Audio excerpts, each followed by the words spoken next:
Ya, terima kasih Yang mulia Pak Ketua.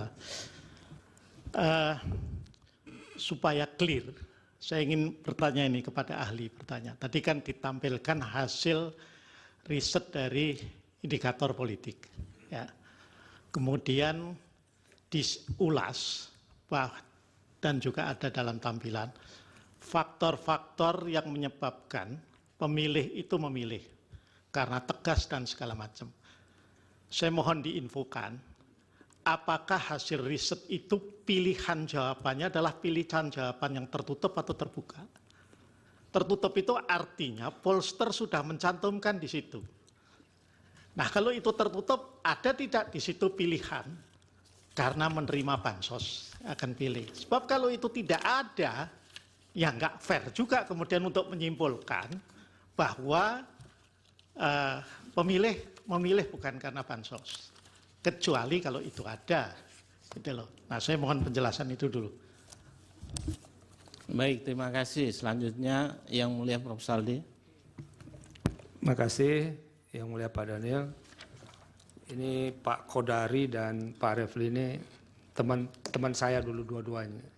Tapi makin lama makin pertengkarannya nggak mau diselesaikan saja. Sampai terbawa ke ruang sidang juga. Bertengkar, saya nanya Yang Mulia. Tapi suasananya sudah agak lain gitu. Lain dari yang saya nikmati beberapa tahun yang lalu. Ya, Pak Kodari ya.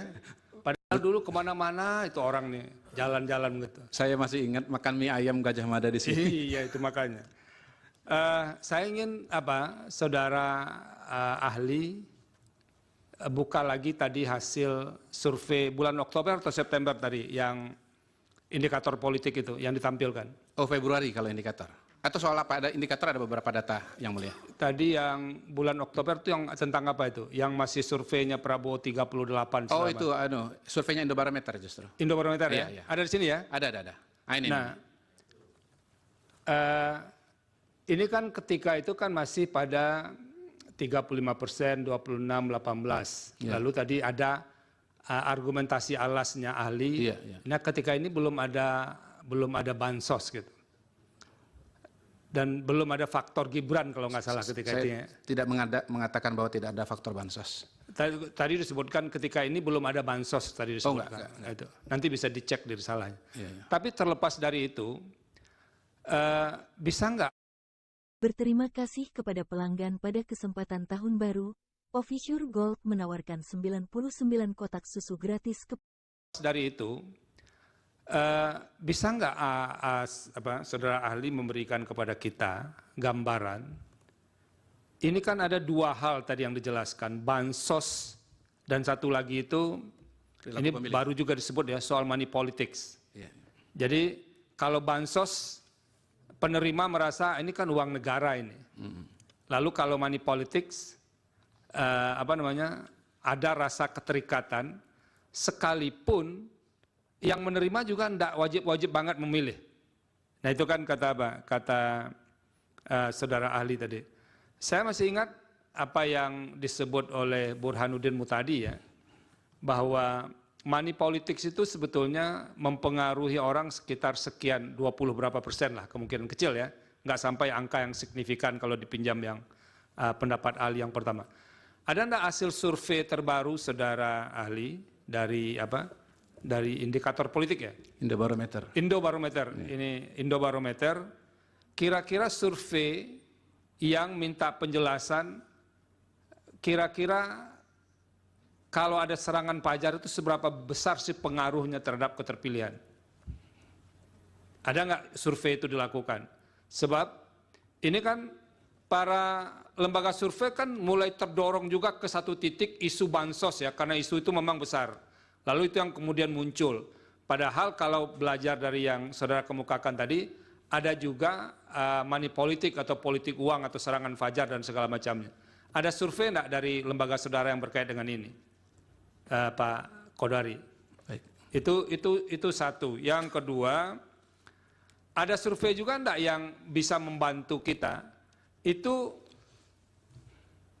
kalau di negara lain, ini bukan cerita negara lain, ini bicara Indonesia saja. Itu kontribusi calon presiden, calon wakil presiden terhadap persentase yang diraih oleh pasangan calon itu. Jadi ini kan dua nih, Anies dengan Muhaimin, Ganjar dengan Mahfud, kemudian Prabowo dengan Gibran. Ada nggak hasil penelitian yang bisa menjelaskan kontribusi masing-masing individu terhadap pasangannya?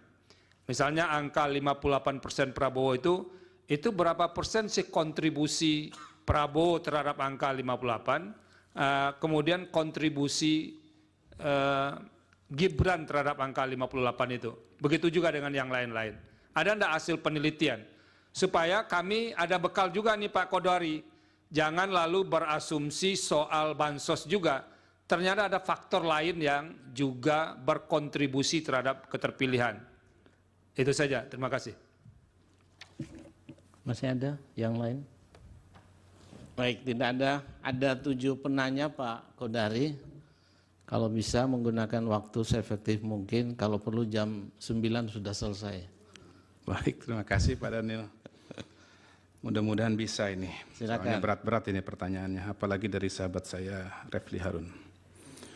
Dari Pak Otto, tidak mudah untuk menerima tesis ini bahwa bansos tidak berpengaruh pada pilihan capres. Bagaimana dengan mengapa hal itu bisa berbeda dengan perasaan teman-teman ya, kira-kira begitu ya. Ya karena teman-teman tadi perasaan, ya mungkin saya nggak menyebut imajinasi ya, perasaan lah. Sementara ini temuan. Yang kedua ini mungkin orang per orang, sementara ini kan sistematis dari sampel yang ditarik dengan metode ilmiah sehingga mewakili seluruh masyarakat Indonesia. Jadi kalaupun misalnya pakai terminologi perasaan, itu terminologi perasaan teman-teman pemohon, sementara temuan ini adalah perasaan rakyat Indonesia. Barangkali itu singkatnya.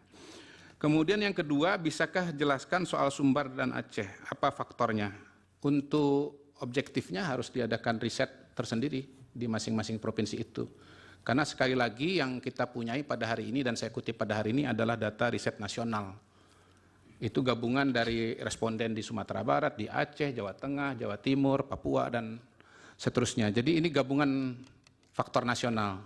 Nah pasti ada faktor-faktor yang khas atau bahkan mungkin urutannya berbeda atau variabelnya berbeda antar provinsi. Itu jawabannya. Kemudian Pak Rifai, hubungan kemenangan PDIP dengan Bansos. Saya punya pertanyaan sejenis untuk PDIP, untuk partai politik, pilihan partai politik, tetapi karena ini temanya soal capres, jadi saya tidak membawa datanya dan tidak sepenuhnya hafal juga. Tapi yang saya ingat itu sebetulnya kembali kepada variabel-variabel yang biasa ditemukan pada pilihan partai. Misalnya faktor ketertarikan kepada tokoh, suka dengan tokohnya, kemudian kebiasaan, kemudian kadernya atau calegnya bagus, dan variabel-variabel lainnya. Kurang lebih begitu. Nah, biasanya partai yang paling lengkap daya tariknya punya tokoh, punya caleg yang bagus, yang kuat, kemudian faktor sudah lama, jadi udah jadi kebiasaan untuk memilih partai tersebut, itu akan lebih unggul. Untuk Bang Refli, saya jawab yang sesuai dengan topik saja. Soal raw data siap diberikan apabila diminta oleh Majelis Hakim. Kemudian 03, ini topiknya di luar tema yang dimintakan oleh 02, oleh advokat 02 kepada saya, karena itu saya skip. Kemudian Bang Sira Prayuna, Bansos tidak punya data untuk mengetahui. Saya pertama, Majelis, Ya, tema dari presentasinya adalah hubungan bantuan sosial dengan elektabilitas kan. Itu yang kami tanyakan tadi. Jadi sangat berhubungan dengan apa yang saudara paparkan. kaitannya dengan Bansos Kami ulang dan ya. pilihan. Kami mencatat Presiden Ya. itu 24 kali membagi-bagi bansos ke sana kemari. Oke. Ya. Tidak ada masalah kelaparan, tidak ada masalah bencana alam, tidak ada masalah sosial dan lain-lain. Oke. Menurut kami alasannya itu elektoral Oh, untuk oke. mendukung Baik, baik. anaknya Baik. menjadi wapres. Ini bukti nepotisme menurut hemat kami. Baik. Nah, apakah memang saudara punya bukti lain untuk memberikan justifikasi sampai begitu sibuknya seorang presiden membagi-bagi bansos? Itu pertanyaan Oke, kami. baik. Gini saya menjawabnya kali ini dengan perasaan, izin ya. Jadi kan perasaan beliau, ini saya jawab dengan perasaan saya. Perasaan saya, Pak Jokowi sedang menjalankan tugas sebagai Presiden Republik Indonesia yang baik. Dan Presiden yang suka belusukan. Mau ada pemilu, nggak ada pemilu, dia pasti keliling Indonesia. Dah, tuh. Kemudian untuk Bang Sira, masih pada masa-masa terakhir. Saya tidak berani mengatakan ini, karena saya tidak meriset, jadi saya tidak bisa menjawab. Kalau saya nggak tahu, saya bilang nggak tahu. Kalau soal perasaan, saya jawab perasaan. Tetapi saya merasa lagi ya, atau mengasumsikan bahwa sebetulnya Perlinsos ini sekali lagi Bapak Ibu sekalian bukan sesuatu yang tiba-tiba ada lonjakan-lonjakan besar. Terutama kalau kita bicara Perlinsos secara menyeluruh. Ya, kan selama ini yang disampaikan kan angka 496 itu. Saya hakul yakin bahwa subsidi listrik itu diberikan dari Januari, Februari, Maret, termasuk juga ke belakang. Karena kalau enggak listrik kita gelap dari Januari sampai September. Saya berasumsi bahwa BBM itu subsidinya diberikan dari Januari terus sampai, karena kalau enggak mobil kita mogok semua. Izin yang mulia. Izin yang mulia. Dari? Diizinkan dari kosong. Oh, silakan. Jadi pertanyaan kami sebenarnya adalah ada lonjakan bansos 2003 ke 2024, 2023 ke 2004 dari 23 triliun ke 54 triliun lebih dengan alasannya adalah El Nino. Padahal kita tahu bahwa El Nino itu menurut data statistik BMKG sudah selesai di bulan November. Nah, lalu pertanyaan saya tadi adalah apakah kemudian yang menjustifikasi pemberian bansos yang begitu besar tanpa ada maksud untuk mempengaruhi preferensi politik masyarakat dalam pemilu Pilpres kali ini. Dan ini terkonfirmasi tadi ketika mendengar jawaban dari teman-teman DPR bahwa mereka punya benefit secara elektoral terhadap pemberian penerimaan bansos masyarakat. Tingkat suara mereka mendapat keterpilihan mereka menjadi rujut gitu loh. Baik, cukup ya. Ya. Silakan Pak Kodari. Baik, izin saya bisa buka sebentar ya catatan saya mengenai kenaikan dana bansos. Karena, tapi kalau ini nggak ketemu saya lepas saja biar teman-teman DPR yang menjawabnya ya. Karena buat saya kan pertanyaan kepada saya lebih kepada soal apakah ini berpengaruh atau tidak berpengaruh gitu, bukan soal jumlahnya atau kenaikannya atau apa alasan kenaikannya. Mohon maaf, nggak ketemu, jadi saya nggak bisa menjawab. Biar nanti mungkin besok dengan Menteri Sosial atau Menteri Keuangan. Tapi yang saya bisa respon di sini kepada Abang Da adalah soal survei Carta Politika. Mungkin catatan bahwa survei Carta Politika yang dikutip tadi pada Oktober, itu seingat saya berbeda temuannya dan polanya dengan lembaga-lembaga survei yang lain, termasuk di kami. Jadi kalau di kami, di Indobarometer, surveinya Prabowo Gibran sudah nomor 1, dan kalau di Carta itu Prabowo Gibran nomor 2, nomor 1-nya adalah kalau nggak salah Ganjar Mahfud. Itu yang saya bisa tambahkan. Kemudian untuk Pileg, saya fokus kepada riset mengenai Pilpres, ya, walaupun saya agak ingat-ingat juga risetnya dari Prof. Burhan Muhtadi, ini sekalian menjawab Pak Arsul ya, Pak Saldi Isra, soal pengaruh money politics di dalam Pileg itu kalau nggak salah 10% kalau nggak salah. Kalau nggak salah ya, tentu harus dikoreksi, saya mohon maaf kalau salah kutip. Jadi ini cerita mengenai Pileg, caleg, bukan bicara mengenai Pilpres. Kalau Pilpres datanya yang saya sebutkan tadi. Dan riset yang lebih rigid misalnya seperti yang dilakukan oleh Prof. Burhan rasanya belum pernah saya temukan. Kemudian dari KPU ya, KPU. Apa alasan atau faktor paling utama 2024? Tergantung lembaga yang ditanya. Kalau Indobarometer yang ditanya dengan riset yang ada, tadi tegas, berwibawa, melanjutkan pemerintahan dan seterusnya. Itu ya Pak Hasim ya. Kemudian dari Pak Arsul, pertanyaan terbuka atau tertutup. Kalau yang survei Indobarometer itu terbuka, yang mulia. Jadi bukan kami yang konstruksi, itu jawaban responden dari masyarakat yang kemudian dikompilasi. Kalau yang indikator, karena bukan saya yang melakukan, saya tidak berani konfirmasi, tetapi dari bentuk pertanyaannya yang dicantumkan di tabel, dugaan saya adalah pertanyaan terbuka juga, sama. Jadi pertanyaan terbuka, jadi bukan yang dikonstruksi oleh peneliti. Kemudian dari Prof. Saldi yang pertama sudah saya jawab tadi, kemudian oh ya, soal perlinsos begini. Perlinsos ini sebetulnya saya kira ada dua macam ya. Pertama, orang merasa entitled, tapi sebetulnya ada juga yang kedua, orang sebetulnya bahkan tidak menyadari bahwa dia mendapatkan bantuan dari pemerintah.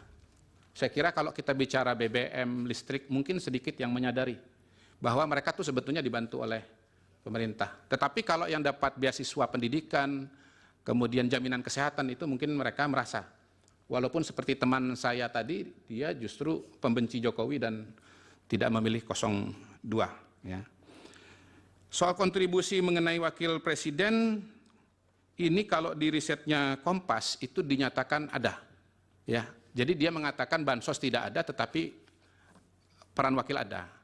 Nah, kalau saya melihat bahwa paslon 02 itu untuk kalangan pemilih muda misalnya, itu proporsinya tinggi dibandingkan dengan usia yang lebih muda. Jadi anak muda itu jumlah yang memilih 02 lebih banyak. Dan hemat saya dengan metode cross tabulation kita bisa mengatakan bahwa ada pengaruh Gibran sebagai wakil presiden di situ. Tapi berapa persen saya tidak bisa katakan.